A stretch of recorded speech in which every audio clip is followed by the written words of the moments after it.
وہ جو عبداللہ ابن سبا کا پیدا کردہ عظیم ترین فتنہ تھا، اسی کا ایک نتیجہ حضرت علی کی شہادت بھی ہے، لیکن وہ بات ذرا تفصیل سے سمجھنی ہوگی، اور اس کے لیے میں ممنون احسان ہوں۔ حال ہی میں ایک کتاب چھپی ہے، ڈاکٹر سید رضوان علی ندوی، وہ محقق ہیں تاریخ کے، انہوں نے بڑی تاریخی تحقیق کے بعد جو باتیں بیان کی ہیں وہ میں آپ کے سامنے رکھ رہا ہوں۔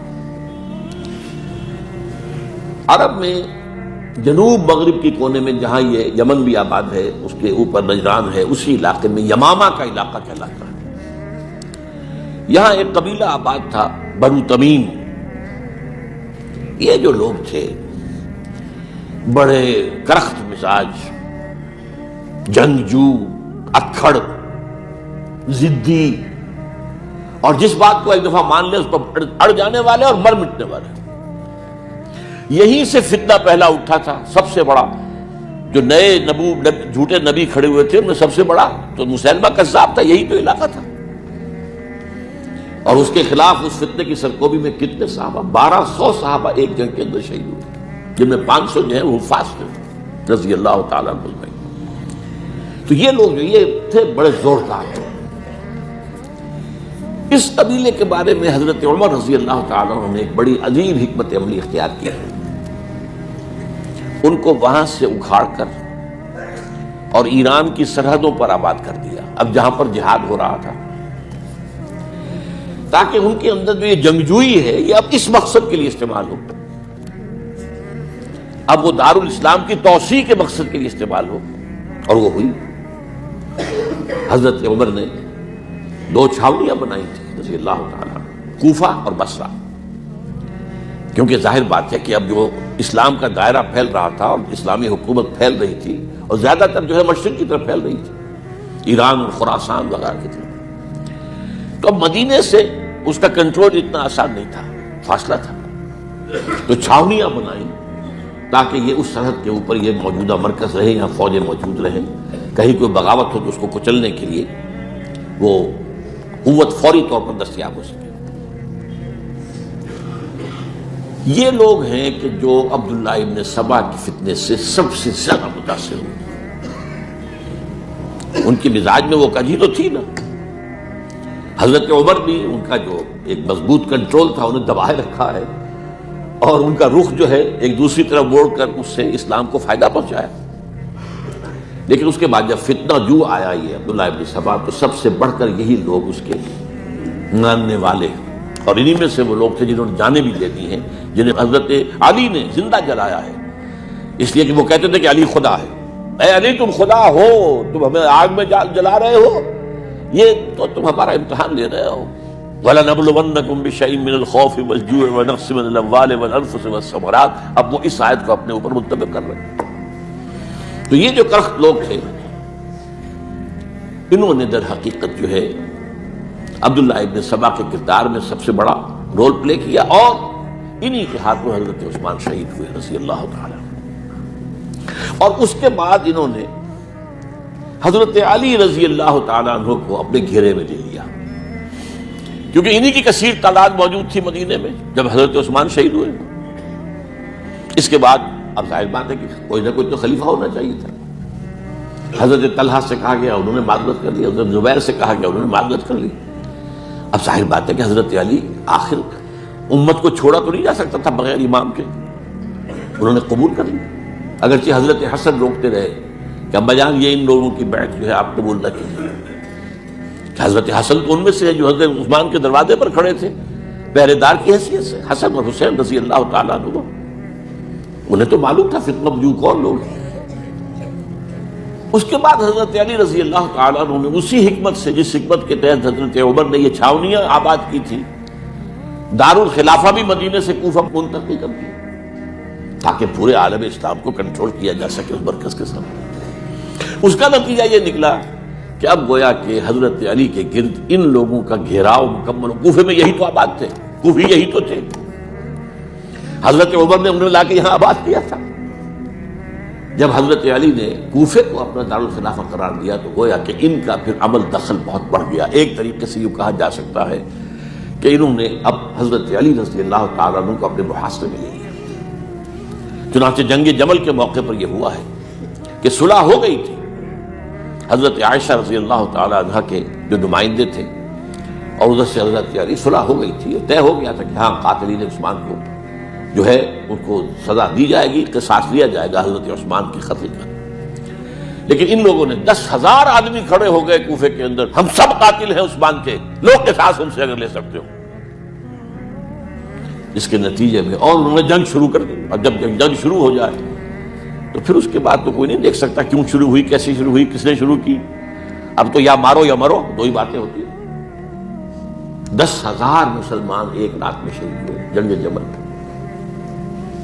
اب اس کے بعد حضرت علی رضی اللہ تعالیٰ عنہ کی خلافت جو ہے حضرت امیر معاویہ نے ماننے سے انکار کر دیا. جب تک قاتلین عثمان کو سزا نہیں دیتے ہم بیعت نہیں کریں گے.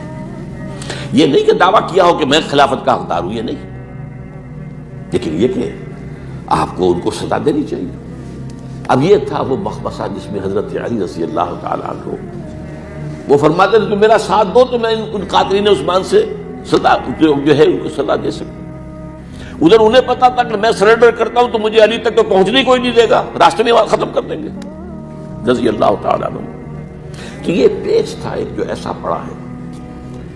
اب اس میں جب حضرت معاویہ اور حضرت علی کے مابین فیصلہ کن جنگ ہوئی، جنگ صفین جسے کہتے ہیں، جس میں 70,000 مسلمان ایک دوسرے کی تلواروں، تیروں، نیزوں سے قتل ہوئے. اس موقع پر حضرت معاویہ کی طرف سے ایک آفر آئی.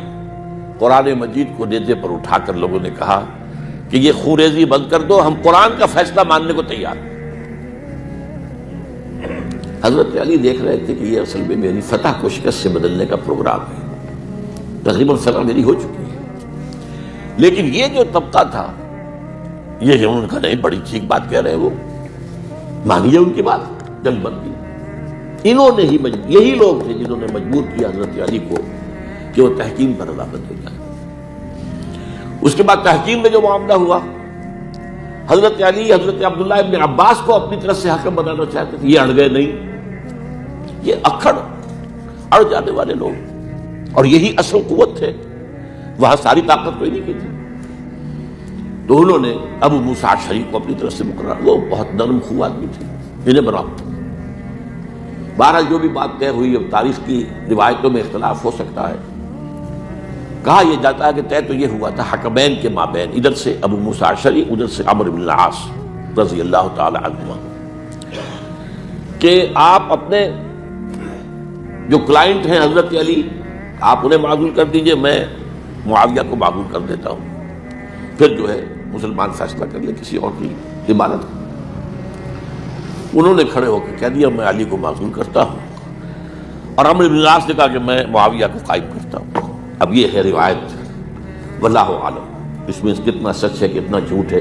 میں کوئی مورخ نہیں ہوں، میں کوئی تاریخ کا محقق نہیں. اس کے بعد جو ہے اب یہ لوگ انہوں نے کہا کہ مانیے تحکیم کو،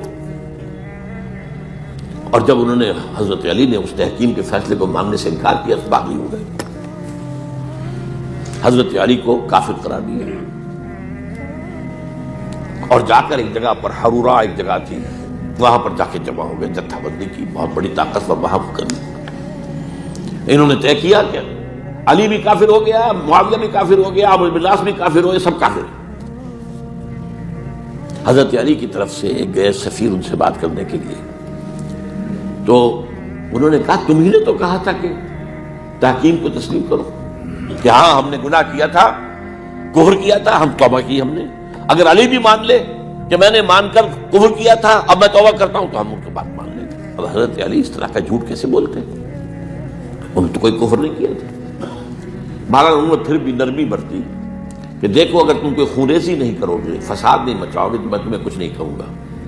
لیکن وہ اپنی ان شرارتوں سے بات نہیں آئے. تو پھر تیسری جو بڑی جنگ ہوئی ہے ان جنگوں میں، جنگ نہروان کہلاتی ہے، حضرت علی کی جنگ خوارج کے ساتھ، جس میں 4,000 خارجی جو ہے وہ قتل ہوئے. اور یہ بات اب آپ نوٹ کر لیجیے کہ یہ لوگ جیسا کہ اکھڑ بھی تھے لیکن اپنی بات پر ڈٹ جانے والے تھے، لیکن ساتھ ہی دیندار بھی تھے، نمازی اور روزے دار بھی تھے۔ یہ اس طرح کے لوگ نہیں تھے کہ جو فاسق اور فاجر ہو، بس یہ مزاج کا ایک ہے جس بات دل میں بیٹھ گئی اڑ گئی۔ تو یہ اصل میں انہوں نے پھر فیصلہ کیا کہ اور تو ہمارے بس میں اب کچھ نہیں ہے، ان تینوں کو قتل کر دیا جائے، علی کو بھی اور معاویہ کو بھی اور عمرو بن العاص کو بھی۔ تو ایک جگہ ان کی سازش ہوئی، 3 آدمی معین ہو گئے، ایک ہی وقت کا طے فیصلہ ہو گیا، فلاں تاریخ کو فجر کے وقت تم جاؤ، وہ تم کوفے کی جامع مسجد میں جب علی نماز جماعت کرا رہے ہو خنجر میں مارو انہیں۔ اور یہ اس کا نام ابن ملجم تھا، خارجی، یہ وہی لوگ بنو تمیم کے لوگ۔ دوسرا جو تھا وہ دمشق میں حضرت معاویہ کو قتل کرنے شہید کرنے کے لیے پہنچ گیا۔ تیسرا مصر پہنچ گیا حضرت عمرو بن العاص کو۔ اب یہ بات اللہ کی طرف سے ہے، یہ تو اس کی مشیت ہے، اس کا فیصلہ ہے۔ حضرت علی پر وار کارگر ہوا، اب شہید ہو گئے۔ حضرت معاویہ پر وہ وار ذرا اوچھا پڑا، زخمی تو ہوئے لیکن آپ کی جان بچ گئی۔ عمرو بن العاص اس روز مسجد میں کسی معذوری کی وجہ سے، عذر کی وجہ سے فجر میں آ ہی نہیں سکے، لہذا حضرت علی کی شہادت ہو گئی۔ اب یہ ہے اصل پس منظر، کن لوگوں نے کیا شہید، اصل میں وہ سمجھ لینے کی بات ہے۔ یہ خوارج نے شہید کیا، لیکن خوارج کا فتنہ سبائی فتنے ہی کا آف شوٹ ہے، اسی کے ذیل میں ہے، اسی کی ایک شاخ ہے، اسی کا ایک نتیجہ ہے۔ یہ خوارج جو ہے بعد میں بھی ان کی مسلسل جو ہے وہ جنگیں رہی ہیں۔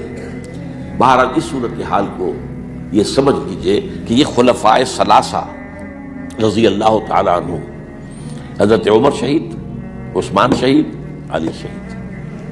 عجیب بات ہے کہ تینوں کا نام عین سے شروع ہوتا ہے، عمر عین سے، عثمان عین سے، علی عین سے، تینوں شہید ہوئے ہیں۔ لیکن یہ کہ یہ